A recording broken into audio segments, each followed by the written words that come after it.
సంతోషంగా ఉండడం తనకి తాను నేర్చుకోవాలి. నీ సంతోషానికి ఎప్పుడూ అవతలవాడి కారణమైనంత కాలం నీ సంతోషం పరిమితమే. నువ్వు సంతోషంగా ఉండడానికి నువ్వే కారణమైతే నువ్వు చాలా కాలం సంతోషంగా ఉండగలవు. ఇది బాగా జ్ఞాపకం పెట్టుకోవాలి. నా సంతోషం ఎప్పుడూ అవతలవారి చేతిలోనే ఉంది అన్నంత కాలం నువ్వు సంతోషంగా ఉండగలవు అన్నది అనుమానాస్పదమే. ఎందుకంటే అవతలవారి సహకారం బట్టి నీకు సంతోషం కాదు. ఏదో ఒకటి చెయ్యి, అంతేకాని ఉన్నదాని గురించి సంతోషం లేదు, లేని దాని గురించి ఏడుపు మాత్రం ఉంది. ఏమిటి ప్రయోజనం? అప్పుడు నీ చేతిలో లేని దాని వల్ల నువ్వు సంతోషం పొందాలంటే నీ సంతోషం నీ చేతిలో లేదు. నీ చేతిలో నీ సంతోషం ఉంచుకోవడమే నువ్వు జీవితంలో చేసుకోవాల్సిన అలవాటు. నేను ప్రొద్దున్నే లేవడం నాకు సంతోషం, నీ చేతిలో ఉంది. పొద్దున్న లేవగానే ప్రాతస్మరామి చదువుకోవడం సంతోషం, నీ చేతిలో ఉంది. లేవగానే 1 గంట పూజ చేసుకోవడం సంతోషం, నీ చేతిలో ఉంది.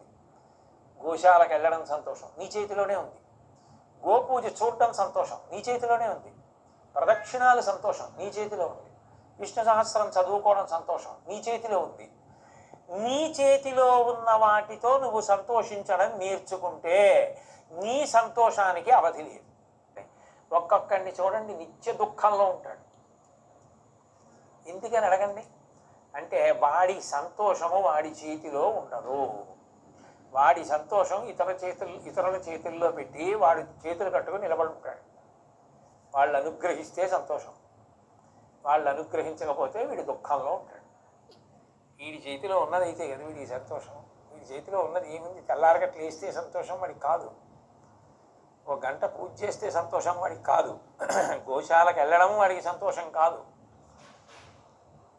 వాడికి అంతకన్నా ఇంకోటి ఏమిటో సంతోషం పెట్టుకున్నాడు అనుకోండి. గోశాలకు వెళ్ళడం కాదండి, నేను గోశాల నిర్వహణ మండలిలో సభ్యుడిని కావాలి, నేను కూడా ఒక ధర్మకర్తని కావాలి, నేను ఒక ధర్మకర్త హోదాలో గోశాలలో ఎప్పటికీ తిరుగుతాను అంటే గోశాలలో తిరుగుతున్నంతకాలం ఏడుస్తూనే ఉంటాడు ఎప్పటికవుతానో ధర్మకర్తని. అది ఎందుకది?